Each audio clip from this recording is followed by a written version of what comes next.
Hello friends, welcome to Shivaji tech education YouTube channel. ఈ వీడియోలో మనం గత సంవత్సరం నుంచి జరిగిన జాతీయ అంశాలు, నేషనల్ ఇష్యూస్ అనేవి ఈ వీడియోలో మనం చెప్పుకోవడం జరుగుతుంది. ఈ అంశాలన్నీ కూడా తెలంగాణలో జరగబోయే గ్రూప్ 1 కానీ, గ్రూప్ 2 కానీ, గ్రూప్ 3 కానీ, ఏపీలో రానున్న గ్రూప్ 1, గ్రూప్ 2 ఇతర గవర్నమెంట్ ఎగ్జామ్స్కి పనికొచ్చే విధంగా ఈ జాతీయ అంశాలన్నీ కూడా ప్రిపేర్ చేయడం జరిగింది. ఓన్లీ కాంపిటేటివ్ ఎగ్జామ్స్ ప్రిపేర్ అయ్యే స్టూడెంట్స్ కోసం మాత్రమే, అది కూడా తెలుగు మీడియం స్టూడెంట్స్ కోసం. ఇవన్నీ మీకు ఉపయోగపడతాయని ఆశిస్తూ ఈ వీడియో రూపొందించడం జరుగుతుంది. ఇంకా మనం వీడియోలోకి వెళ్తే జాతీయ అంశాల్లో ఈ మొత్తం కూడా చాలా ఎక్కువ కంటెంట్ ఉంది కాబట్టి వీడియో మినిట్స్ ఎక్కువ అవుతుంది కాబట్టి ఈ 4 పార్ట్లుగా వీడియోలు రావడం జరుగుతుంది ఫ్రెండ్స్. ఇది పార్ట్ 1 కింద మనం రిలీజ్ చేసే వీడియో. ఇవన్నీ మీకు ఉపయోగపడుతున్నాయని ఆశిస్తున్నాను. జాతీయ అంశాలు ఇంకా మనం వీడియోలోకి వెళ్తే UNESCO memory of the world రిజిస్టర్లో ఇటీవలే 3 భారతీయ సాహిత్య రచనలు చోటు దక్కించుకున్నాయి. అందులో ముఖ్యమైనవి పంచతంత్ర కథలు ఎవరు రచించారు అని అడిగితే విష్ణు శర్మ గారు రచించారు. ఇది సంస్కృత గ్రంథం. పంచతంత్ర దేని గురించి చెప్తుందంటే పురాతన భారతీయ జంతు కథల సమాహారం గురించి ఈ పంచతంత్ర అనేది వివరిస్తుంది. ఇది క్రీస్తు శకం 3వ శతాబ్దం నాటి గ్రంథం. అలాగే రెండోది చూసుకుంటే రామచరితమానస్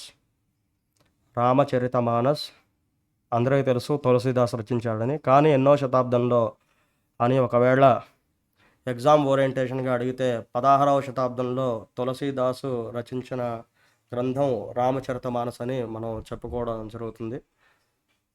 అదేవిధంగా చూసుకుంటే అసలు ఈ రామచరితమానసు దేని గురించి చెప్తుందంటే రాముని యొక్క జీవితాలు మరియు అతని యొక్క ధర్మము, సుగుణాలు, ప్రజల్ని పరిపాలించిన ఆదరణ కానీ, పరిపాలన గురించి కానీ ఈ గ్రంథం అనేది వివరిస్తుంది.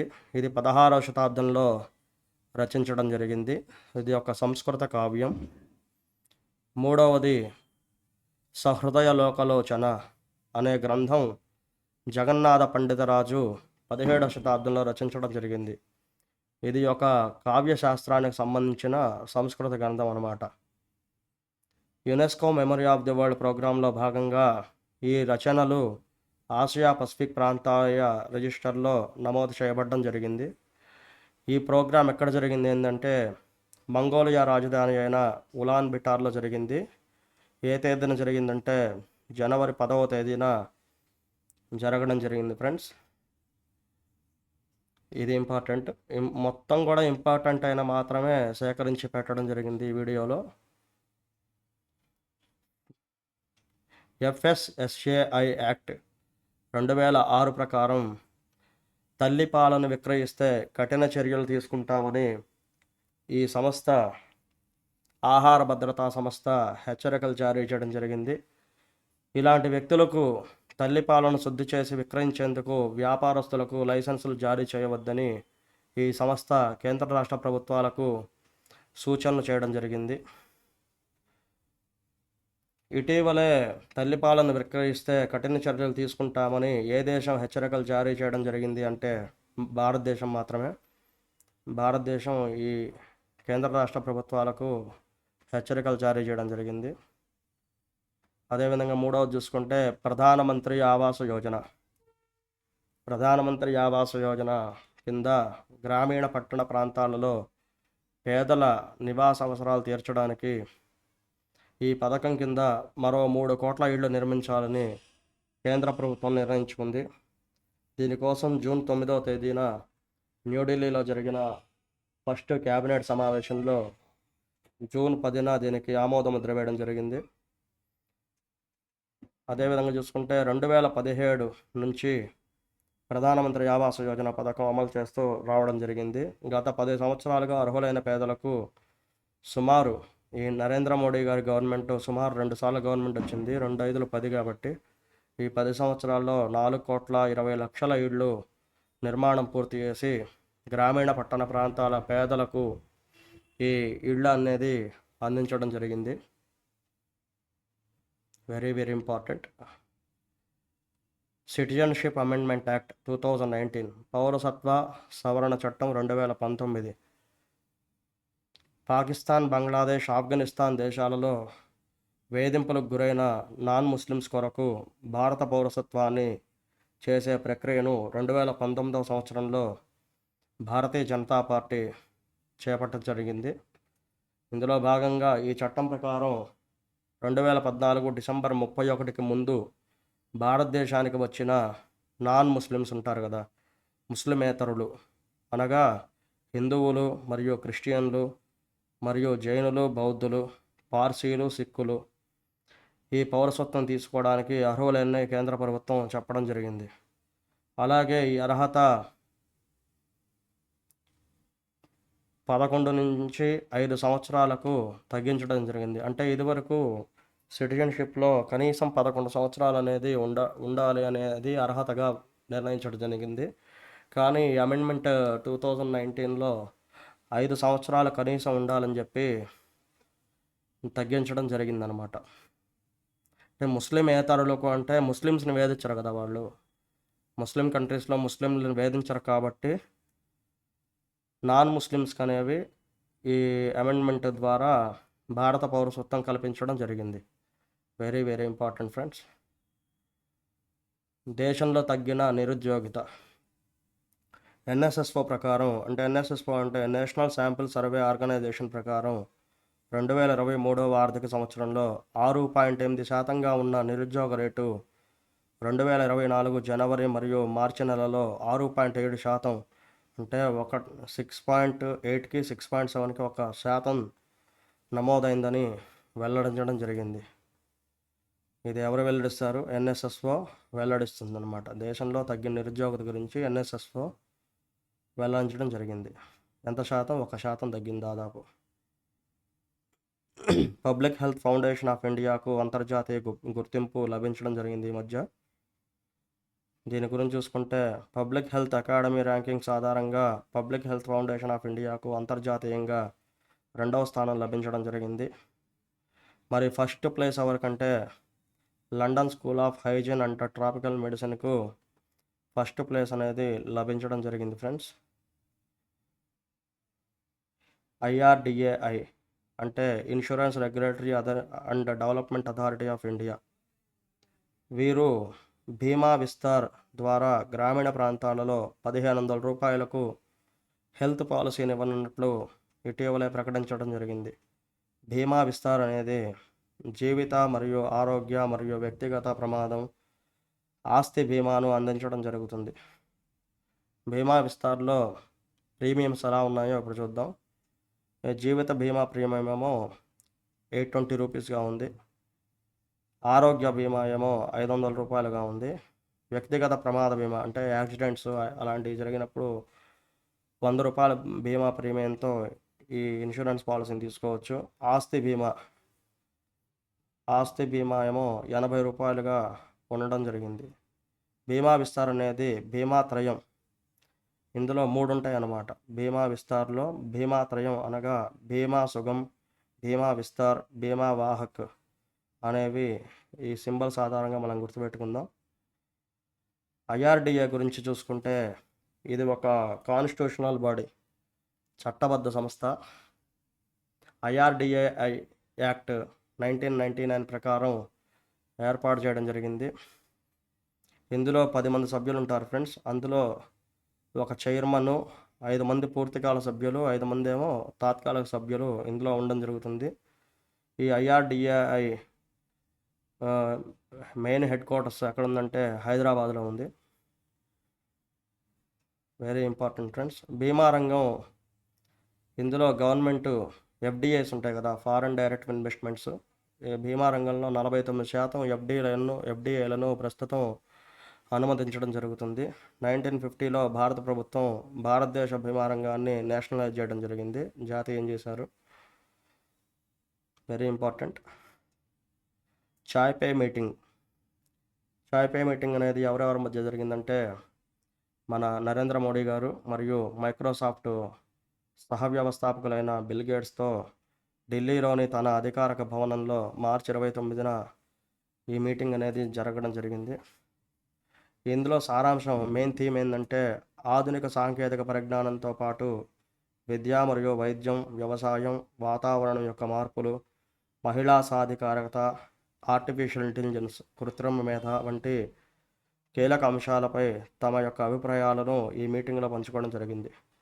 ఇటీవలే చాయ్ పే మీటింగ్కు ఎవరెవరి మధ్య జరిగిందని చెప్పి క్వశ్చన్ రావచ్చు. మన నరేంద్ర మోడీ గారికి మరియు బిల్ గేట్స్ గారికి ఈ ఇద్దరికి చాయ్ పే మీటింగ్ జరిగింది. ఎక్కడ జరిగిందంటే ఢిల్లీలో మార్చి 29న జరిగింది. నెక్స్ట్ చూసుకుంటే myth versus reality register. Myth versus reality అంటే అబద్ధం మరియు నిజం. మిత్ వర్సెస్ రియాలిటీ రిజిస్టర్ అంటే ఇటీవల జరిగిన లోక్సభ ఎన్నికల్లో భాగంగా ఫేక్ న్యూస్లు ఉంటాయి కదా, ఈ ఫేక్ న్యూస్లు అరికట్టడానికి ఏప్రిల్ 2వ తారీఖున chief election commissioner Rajiv Kumar మరియు ఇతర ఎన్నికల కమిషనర్ నరేష్ కుమార్ మరియు సుఖవీర్ సింగ్ సంధు గారు ఈ రిజిస్టర్ని ప్రారంభించారు.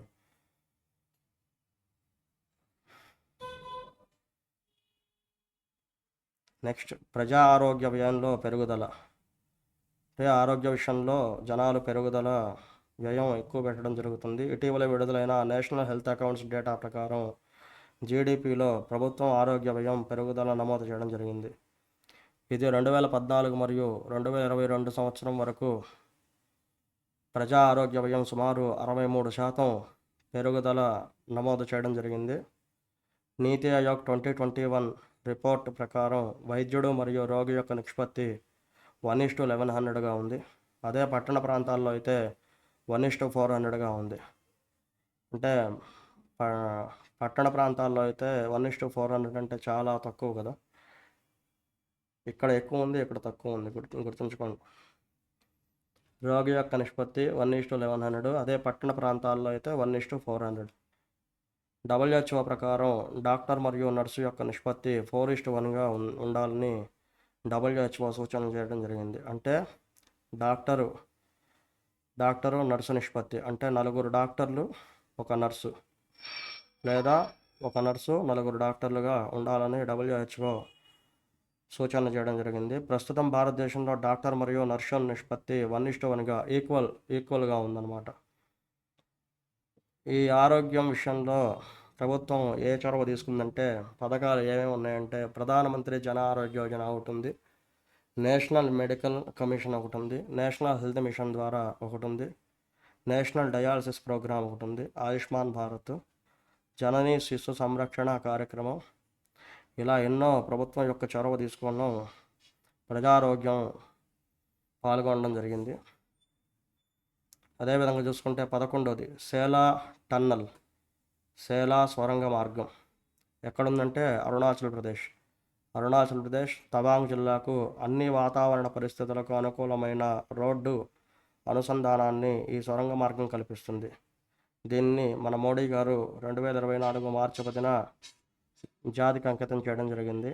ఇది ఎవరు నిర్మించారంటే బ్రో అంటే బ్రదర్ కాదు, బోర్డర్ రోడ్ ఆర్గనైజేషన్ నిర్మించిన సేలా సొరంగం ఎత్తులో ప్రపంచంలోనే అతి పొడవైన డబల్ లైన్ రోడ్డుగా పేరు పొందింది. బోర్డర్ రోడ్ ఆర్గనైజేషన్ ఇవి సైనిక చర్యలు ఎమ్మటే యుద్ధ ప్రాతిపదికన నిర్మిస్తారనమాట. ఈ ఆర్గనైజేషన్ ఇది ఎక్కడ ఉంటుందంటే ఆర్మీ అండర్లో ఉంటుంది.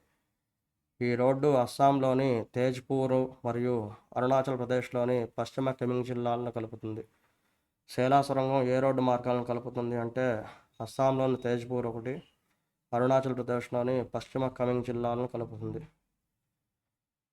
భాషా నెట్ పోర్టల్ అనేది national internet exchange of India మరియు central electronics and information technology మంత్రిత్వ శాఖ ఉమ్మడి చొరవతో మార్చి 21, 2024 జరిగిన యూనివర్సల్ యాక్సెప్టెన్సీ డే ఈవెంట్లో ఈ పోర్టల్ను ఆవిష్కరించడం జరిగింది. నిక్సీ అంటే national internet exchange of India. వీరిద్దరు కలిసి కూడా భాషా నెట్ పోర్టల్ను అందించడం జరిగింది. అసలు ఏంది భాషా నెట్ పోర్టల్ అంటే ఏంది? యూనివర్సల్ యాక్సెప్టెన్సీ అనేది అన్ని డొమైన్ పేర్లు, ఈమెయిల్లు, చిరునామాలు, భాష లేదా స్క్రిప్ట్తో సంబంధం లేకుండా ఇంటర్నెట్ ఎనేబుల్ అప్లికేషన్ పరికరాలు సిస్టమ్ ద్వారా ఉపయోగించబడే ఒక ఉద్దేశపూర్వక భావనగా చెప్పవచ్చు. Next umbrella scheme. Umbrella scheme అనేది మహిళలు మరియు చిన్నారులపై జరిగే లైంగిక దాడులకు సంబంధించి కేసులను వేగంగా దర్యాప్తు ఇన్వెస్టిగేషన్ చేయడానికి మరియు ప్రాసిక్యూట్ చేసే అధికారులు సామర్థ్యాన్ని పెంచడానికి ఈ స్కీమ్ ద్వారా యాక్షన్ తీసుకోవడం జరుగుతుంది. అదేవిధంగా మహిళా సహాయ కేంద్రాలు, యాంటీ హ్యూమన్ ట్రాఫికింగ్ యూనిట్లను ఈ పథకం కింద ఏర్పాటు చేయడం జరుగుతుంది. ఈ పథకానికి సుమారు 885 కోట్ల రూపాయలు కేంద్ర హోమ్ మినిస్ట్రీ తన బడ్జెట్ నుంచి సమకూర్చడం జరుగుతుంది. మొత్తం 885 కోట్ల రూపాయల్లో కొంత మొత్తం అయిన 294 కోట్లు నిర్భయ ద్వారా సమకూర్చడం జరుగుతుంది. సారీ, ఇది స్పెల్లింగ్ మిస్టేక్. నిర్భయ ద్వారా సమకూర్చడం జరుగుతుంది. అంటార్కిటికాలో భారత రెండవ పోస్టాఫీస్ ప్రారంభం. ఫస్ట్ది ఎప్పుడు, అసలు ఎన్ని ఉన్నాయి అనేది చెప్పుకుందాం. భారతదేశం యొక్క మొదటి పోస్టాఫీసు అయిన దక్షిణ గంగోత్రి 1984లో అంటార్కిటికాలో ఏర్పాటు చేయడం జరిగింది. దీనిని ఒకే సంవత్సరంలో 10,000 కన్నా ఎక్కువ లెటర్స్ మరియు మెయిల్స్ పంపి ఆ దక్షిణ గంగోత్రి పోస్టాఫీస్ని రద్దు చేయడం జరిగింది. ఈ పోస్టల్ కార్యకలాపాల అన్నీ కూడా ఉద్దేశించిన ఉత్తరాలన్నీ కూడా గోవాలోని national centre for polar and ocean రీసెర్చ్కి పంపడం జరుగుతుంది. ఇదే పోలార్ యొక్క నోడల్ ఏజెన్సీ. దాదాపు 40 సంవత్సరాల తర్వాత భారత తన రెండవ పోస్టాఫీసు బ్రాంచ్ ప్రారంభించడం జరిగింది. దీనికి ఒక పిన్ కోడ్ ఉంటుంది కదా, ఆ పిన్ కోడ్ MH1718 అని పేరు పెట్టడం జరిగింది. ఇప్పటివరకు ఇక్కడ ఉన్న పరిశోధన సంస్థల కేంద్రాలు ఏంటంటే మైత్రి 1 1990 జనవరి 26న ఏర్పాటు చేయడం జరిగింది. రెండవది 2012లో భారతి అనే కేంద్రాన్ని ఇక్కడ ఏర్పాటు చేయడం జరిగింది. ఈ రెండు 1959లో సంతకాలు చేసిన తర్వాత 1961 సంవత్సరం నుంచి అమల్లోకి రావడం జరిగింది. అయితే భారతదేశం ఈ ప్రాంతంలో 1981 నుంచి పరిశోధనలు ప్రారంభించడం జరిగింది. ఇక్కడ స్పెల్లింగ్ మిస్టేక్, 1959 ఇది 1959 జీరో పడింది, సారీ. ఇస్రో భువన్ పోర్టల్ అనేది పేరులోనే ఉంది. ఇస్రో రూపొందించడం జరిగింది. నీతి ఆయోగ సూచనలతో భవన్ పోర్టల్ను రూపొందించినట్లు భారత అంతరిక్ష పరిశోధన సంస్థ ఇస్రో అధికారులు ప్రకటించారు. భవన్ పోర్టల్ అనగా దేశవ్యాప్తంగా వృధాగా ఉన్న బంజరు భూములను పునరుద్ధరించి అటవీ మరియు వ్యవసాయ విస్తీర్ణాన్ని పెంచాలని నీతి ఆయోగ్ సూచనలతో ఈ పోర్టల్ ప్రారంభించడం జరిగింది. ఆగ్రో ఫారెస్ట్రీ సూటబిలిటీ ఇండెక్స్ ప్రకారం మధ్యప్రదేశ్, తెలంగాణ, రాజస్థాన్ రాష్ట్రాలలో వ్యవసాయ మరియు అటవీ ప్రాంతంలో విస్తరించేందుకు వీలుగా రాష్ట్రాలుగా గుర్తించడం జరిగింది. ఆ తర్వాత స్థానంలో మణిపూర్ 1, నాగాలాండ్, జమ్మూ అండ్ కాశ్మీర్ తర్వాత స్థానాల్లో ఉన్నాయి. భారత్లో తొలి వాణిజ్య చమురు నిల్వ కేంద్రం.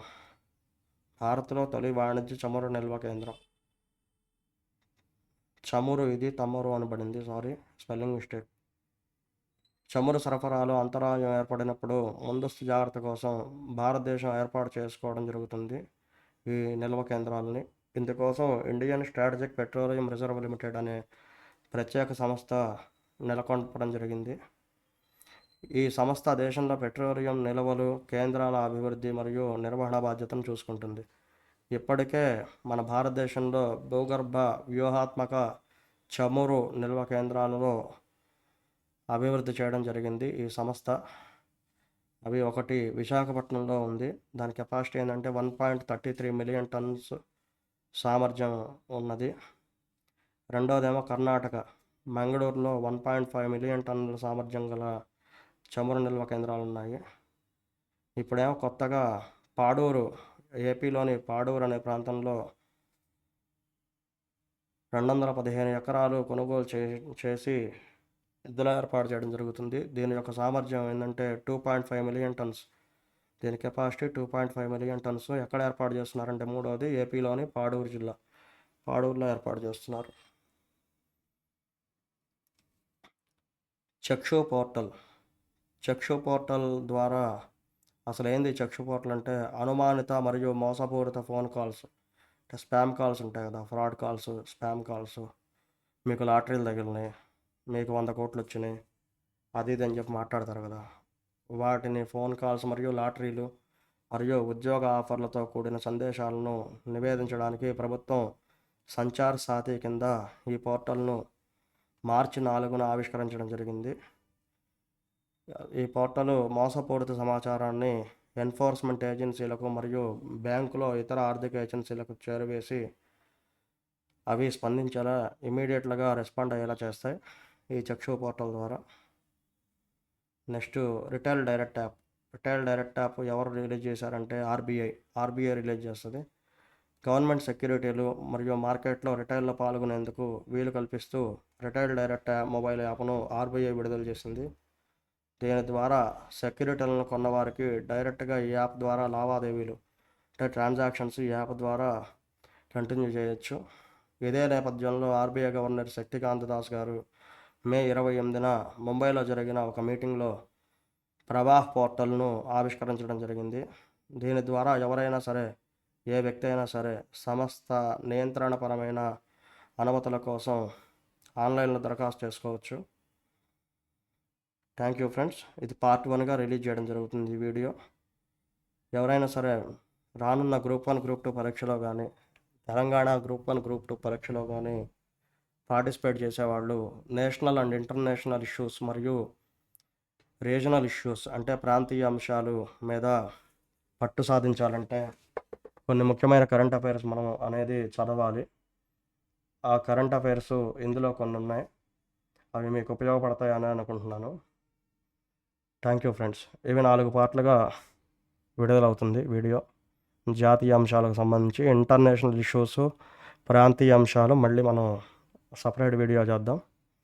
ఇవి మీకు ఉపయోగపడుతున్నాయని అనుకుంటున్నాను. ఈ వీడియో కనుక మీకు ఉపయోగపడితే మన ఛానల్ని లైక్ చేయండి, షేర్ చేయండి, సబ్స్క్రైబ్ చేయండి. Thank you friends.